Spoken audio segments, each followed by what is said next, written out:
was a great idea. We talked about it, knowing that there were some programs out there that were a lot of money, maybe kind of not the atmosphere we're looking for our kids, and just kind of trying to get a group of kids that we get to kind of watch grow up as baseball players and as young men. Hey, line for line, ain't no comp in this rap neither. You waiting line for line and keep doing numbers. I gave them the game, trust we lit for the summer. Got doctors and artists and athletic speakers. Come learn from my come up, I'm better than people. I'm in love with the grind, I'm in love with the culture. Do this for the fam, do this for Kenosha. You know I got you, Kenosha. If you got the vision, then come a little closer. Let's get it together, line for line with the soldiers. I'm in love with the grind, I'm in love with the culture. Do this for the fam. Yeah, absolutely. Alrighty then. Just like that, we're back in another special episode of Line for Line podcast.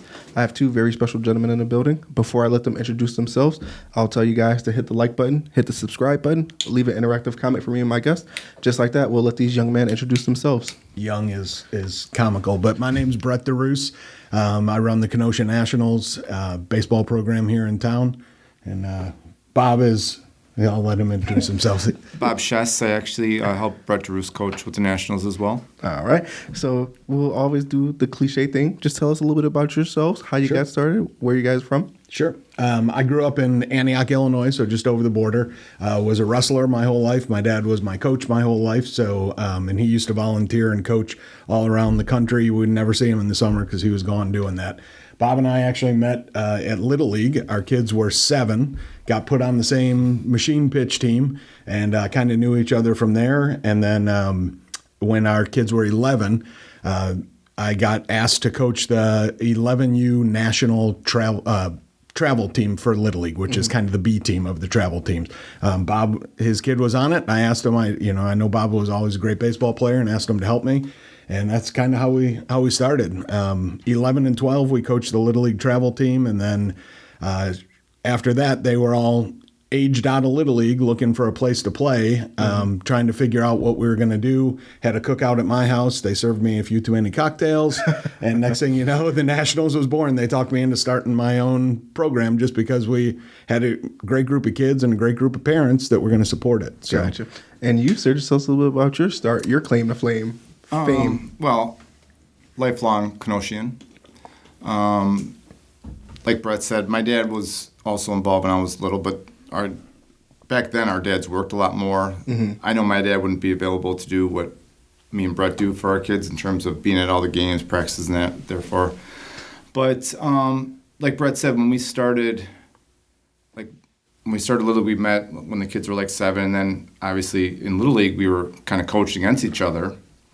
But our kids became friends. I have a younger son who's the same age as Brett's younger son. So we always kind of hung around a little bit. And then, like I said, as we got older, and don't let Brett shortchange it, he wasn't convinced to run it. It was his idea to start it, and it was a great idea. We talked about it, knowing that there were some programs out there that were a lot of money, maybe kind of not the atmosphere we're looking for our kids, and just kind of trying to get a group of kids that we get to kind of watch grow up as baseball players and as young men. And I can talk for Brett on this. It's our greatest accomplishment really is getting to know these kids on a level 100%. Besides just baseball. Of course. So it's our reward. Yeah. Of course. We try to give it to them. So I do have one question for you, just to take back from what you said. Just tell us a little bit about the atmosphere that you do look for that you would be comfortable placing your child in. Well, obviously, you'd want it to be a atmosphere where there's competition, where there's fairness, and like above all, we try to go beyond the baseball part of it because, especially in today's day and age where kids, life's moving pretty fast for them, and we try to slow it down and be a mentor to them just as much as a coach. And there's been many times where me and Brett might come to a practice or a game and just go, so-and-so's kind of been out of it the last couple of days. And you know what? Baseball takes a step back from that. And Brett might walk up to him, my wife walk up to him, put your arm on his shoulder and say, hey, is everything okay? So we try to create a family atmosphere, but we're both very competitive people, extremely competitive people. We start planning on the game. Brett's probably hours before me. he's much more the behind the scenes. I'm the admin guy. He's the baseball guy. But not even that. I'm saying sure. Brett has so much more information that he keeps track of kids that we play against. It's ridiculous how much he remembers. Oh, wow. But that's basically our goal is just to make it a competitive family atmosphere for these kids to play baseball. I think Bob really hit it on the head with, where would I want my kid? I'd want him with people that cared about him first and foremost. And that is, I can tell you in every one of our teams, so we're not unique in the fact that it's dad's coaching, right? No matter where you go, whether you go to one of these big programs, 99% of the time it's dad's coaching. A lot of times those dads are more invested in their own kids than the other kids. I don't think that there's a coach in our program or a player or parent in our program that would tell you that it's daddy ball, that it's anything other than, we care about all these kids. Everybody's pulling on the same end of the rope. And that, that's what we wanted for our kids, is that they could come, be themselves, work as hard as they wanted to work, and get better and know that they were cared about the whole time. Of course. As a father myself, my daughter, she already plays soccer. Gymnastics. Great. She's just getting ready to start T-ball as well, too. And for me, I look for something where they're going to teach her stuff beyond sports as well too, because obviously sports are great, everything like that, but I want her to be a student first and then an athlete as well too. And I see that a lot of kids, they get led down the wrong direction early, as opposed to they're taught, oh, you just got to focus on sports, nothing else matters. When you're here to only focus on sports. But for my child, I want her to know that there's rules to everything as well too. Absolutely. And if you don't apply yourself out here, you're really not going to apply yourself outside of this as well too. If you can't follow instructions from the coaches here, you're not going to be able to be a coachable person in a long run, and that's what I look for when I sign my daughter up for sports as well great. too. I mean, I will tell you, this is probably a little farther than you wanted to go at the beginning of it, but that is what we look for. We've had tryouts in the past, but for the most part, our teams are kind of handpicked by most of them were little league kids that all played together, had a little league coach, a dad that was a good coach and knew all these kids, and most importantly, it's the parents. People have asked me a lot, how do you guys deal with the parents? I said, we don't. Our parents are great, and we know that going in. I can tell you, before we bring a kid onto a team, the first call is to other coaches that they played for, and it's almost inevitably about the parents, not about the kid. Kids are great as long as their parents are telling them, hey, that's your coach, go out, do what he has to do, be a team player, and things will work out. And that's kind of how it's worked out for us. We have very little drama in our program, and that's the way it should be. Yes, sir. Absolutely. So now we get to talk about the exciting thing. Just tell us a little bit about what the start was like once you started the Kenosha Nationals. So it was difficult, to say the least. If you know anything about Little League and travel baseball, they're completely different atmospheres. Little League is played at a much shorter distance, and it's not full baseball. So the first year, the team that we brought on, which is now 17 U's, they were 13 U's, and we took our licks. We got beat up pretty good. The next year we grew, got a lot better, played in a league up in Milwaukee, actually won the championship, got to play in Miller Park, not the little stadium, the big stadium, and that was... that was an experience for us. We were like kids in a candy store. But watching kids walk out onto a Major League Baseball field and giving your kid the ball to pitch, that's stuff that dreams are made of. It was great. There's no doubt when you didn't see kids as wide-eyed as you've ever seen those kids that day. Mm-hmm. And like I said, when we got there, it was... Honestly, when those things started, it's kind of like, oh yeah, Miller Park, and hopefully we'll make it. And then we actually ended up making it. And like Brett says, our parents, what we put together that day, we had a huge cookout before, or was it after? After. Yeah. We got there before and we worked out, and then we had a huge cookout after. And we probably had 150 people there just in our group, just that cooked out, let alone all the people that actually came and watched. Yeah. But as your question, you said earlier, how did it start? We started with one team, and then we progressed to 4 different this year levels. This year we have 3, but we have had as many as 4 in the past. And it is, it's just really if we have a comfort level with a group of kids and a parent that's coming out, we're happy to help them. And I guess this might be the opportune time to talk about the way we run things and the way we keep it affordable. We use I'm not from here. Bob is. Bob's a local business owner. Shout out to Mosh Painting. One of our sponsors. But one of the things, I'm in sales, and one of the things that I do is always try to bring value to our customers. So with the help of a friend, put together a sponsorship deal where we go out and tell people, hey, you can sponsor our team for X amount of dollars. And it helps us keep the costs down. That hat that I brought for you on the back has a logo on it. All of our jerseys have logos on them. Some people call us the NASCAR Nationals. There you go, Titus. Yep. But the local businesses around here, I'm telling you, I can't speak highly enough about how much Kenosha has supported this effort. From big companies like Uline to small single-owned companies like Mosh, just everything in between. I know we talked earlier about Joya Santarelli, her company, her husband's company. They've all been big supporters of what we're doing, and it helps make it affordable and allow us to do some amazing things. We have a pitching coach that used to pitch for the White Sox. No way. Yeah, he used to be the pitching coach at Tremper, Jerry Kutzler. Great guy. We have a guy who's a D1 catcher who's our catching coach, and all these things are only made available because we have such great sponsorship. So we do a lot. Bob's a great hitting coach, but he doesn't know how to catch, and neither do I. So so we bring in people to work with our teams like that and use resources like Tremper. KUSD rents out their facilities at a fairly cost-effective rate, so we're able to use those facilities as well. Yes, sir. Now, for you, sir, as a Kenosha native, how good does that make you feel seeing this amount of support that you receive in the community that you grew up in and that you've given time to? It's excellent that they actually stop and look into what you're doing to support it. It's a lot of times people are like, hey, you want some money to, sponsor this, sponsor that. Shout out to Brett. He puts it all together in a nice way and presents it to these business owners that make you it's almost impossible to say no. We always say it's really hard to say no to a kid. But it's nice when something that's put together as well as Brett put it together, it's easy to follow something like that and sponsor it. So, it's just as much a testament to him as it is to the businesses in town that support us. But, they've been great. And we've used a lot of the facilities in town. We've used Simmons Field.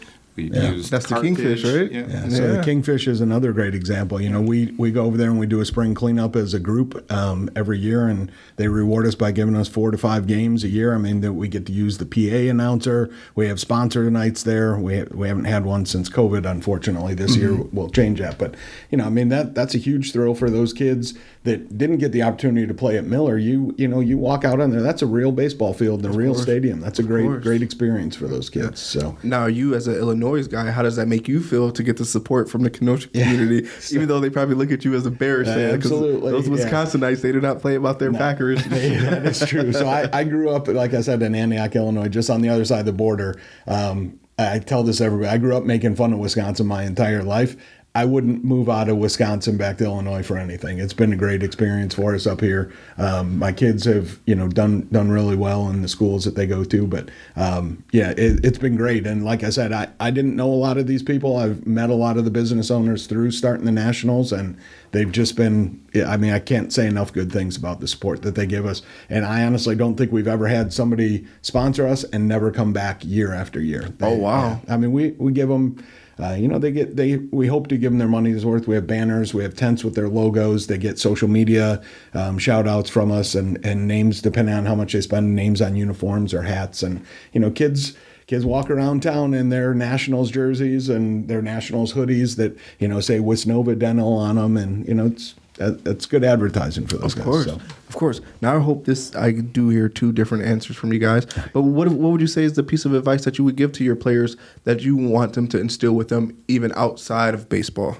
Well, I'm going to go first because we'll probably give the same answer. But I would say don't expect results without putting the work in. Then that goes for life. It goes for school. It goes for baseball. Bob and I have told these kids since we've had them at 11, you're going to have to do work outside of us being with you. We can't be the only training that you do. And trust me, as coaches, we know when you're working and when you're not. And it's taken some a little longer to figure that out, but it's fun to see when they rededicate themselves and put that work in, and they show up for the start of winter works in January, and you're like, oh, somebody's been in the weight room. That's good to see. So put the work in. If you're expecting the results, make sure to put the work in beforehand. Of course. Yeah, basically exactly that. You don't, you don't get rewarded every day for the work you put in. It's something that you expect from yourself to do the best you can and to set your goals. And you don't always get rewarded immediately with it, but you should be rewarded daily by it. Just if you're putting in the work and you can be proud of yourself and you're preparing yourself to play a game with your teammates, I mean, that's what you're looking to do. But, as we talked about, as the kids, when they came out of Little League, they came away from a field that was small to them. And then they're 13, then they're getting to a field that's big to them. And the field, they couldn't hit the ball, It was just such a difference for them. So it was very hard for them to look at it, and they always thought, geez, I can't hit this, I can't do that. But every year when they come back, me and Brad are like, geez, you see Adam over there? God, he's really gotten big. Look at that kid, he's grew 3 inches. So it's like having 16 children that you're raising because you've seen them since they've been 7, and now they're 17. And, getting back to the whole daddy ball thing, I don't know if you would know who Brett's child was that was on the team if his jersey was on the back, because Brett doesn't treat his son any different than he treats the other 14 or 15 or 16 kids, which is really our goal as coaches, that, they're all our kids, and you want them all to do well, and you just support them so much, and you want to show them, being older, advanced in our careers, you kind of see that, hey, you got to put in the late nights, you got to put in long hours to get rewarded. You get a house, you get a car, whatever.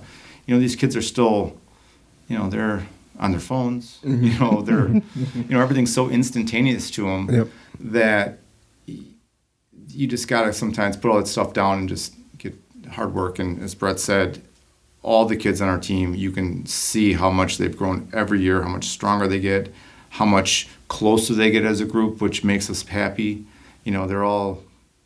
It's a really close-knit group. I mean, that's all I can say. It's really fun to be around them. Of course. Now, would you gentlemen just speak a little bit on the good and the bad when it comes to travel ball? Yeah. I think that we run a good program, and I think that most of our parents and kids would say the same. There are certain programs, I guess, talking about what you want to find for your daughter, you just got to know what you're getting yourself into. If your kid is a special talent and he wants to play baseball and baseball only, there's programs out there that'll get them Division I scholarships, but their life and your life is going to be travel baseball all through high school. So there's a lot of different goals out there. I think probably what Bob and I have talked about, what we see it is the most disturbing in travel baseball is just the flat out money grab from a lot of programs. Again, we're different. Bob and I pay for our kids to play in our program just like everybody else does, but because of the sponsorships, we keep our costs down. We see people paying $3,000, $4,000 a year for their kid to play baseball, and it's somebody's dad that's out there that doesn't know much about baseball. So I guess in general, it's know what you're getting into, research the programs that you're out there. There's a lot of really, really good programs. I'll say in town here, and if you're not familiar, one great guy to get on the program would be the guy that runs Captains now, Nate down at Lakefront Dugout. He just started a travel program, played at Bradford, your alma mater. Nate we went to Bullet together. Yep. Exactly. And he is one of the best human beings you'll meet, runs a great program, just getting started. But, he's a guy that you go talk to and you'll figure out real quick that he's invested in it. He cares about it. I literally have goosebumps once you brought his name up because he's such a great guy. He's been like that since middle school, seriously. His dad and Nate have both been big supporters of our program and helped our kids. We train there in the winter too. Oh, wow. Yeah. Nice. Train there in the winter, and they've taken special interest in our team, and they're excited to see them. And every year they're always like, oh, look, they see the kids getting bigger too. And they've been great to work with. Yeah, really. A nice facility for the kids, and every kid loves to see a major leaguer. Of course. Nate kids look at him big, so they're all like, wow, that's pretty cool. Yeah. Of course. As we get ready to close out this amazing episode, is there anything that you guys want to say to anyone that might be listening? Maybe a end quote, maybe a shout out, or anything of that nature? I guess your question before was what do I like and dislike. I'm so sorry. I'm just getting back. What I dislike is that it's coming to an end. It's the only thing I dislike about it, that it's coming to an end. With our team. As the kids get older. What I like about it is everything. I have an energy for it that I enjoy it, and I try to push it onto all the kids. And I work out and stay in shape because I have to throw baseballs to these kids nonstop. So I got to throw 3,000 pitches a week. So Yeah.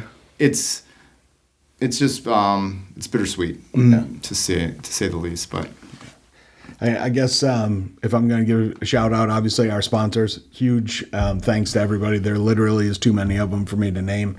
My wife, who is not a sports person, she's grown to love it because of our kids' involvement. She deals with me talking on the phone nonstop and just baseball 24/7 in our house. And then, both my kids, one of which is not a baseball player. He's a golfer. And my oldest son, it's hard to see, like you said, it's hard to see him go. It'll be hard to see him go. It's hard to have your dad as a coach. I grew up with my dad as a coach. I know it's not easy. So, and I guess finally the other coaches in our program, Courtney Gotts, Sean Dolan, Josh Alozzi, all those guys are Andy. Yeah, Andy Briggs. We've got a phenomenal coaching staff, again, of people that are really good baseball coaches. Sean Dolan was the coach at head coach at Bradford for a while. Great baseball coaches, better people, and that's really what matters. And that's what you need around to be successful. Yep. Well, ladies and gentlemen, with that being said, we just wrapped up an amazing episode with two of the founders of Kenosha Nationals. Thank you guys for having some time. Thank you very much. You calling, know you listening, tune in every week. Line for line. Oh yeah, I'm going line for line.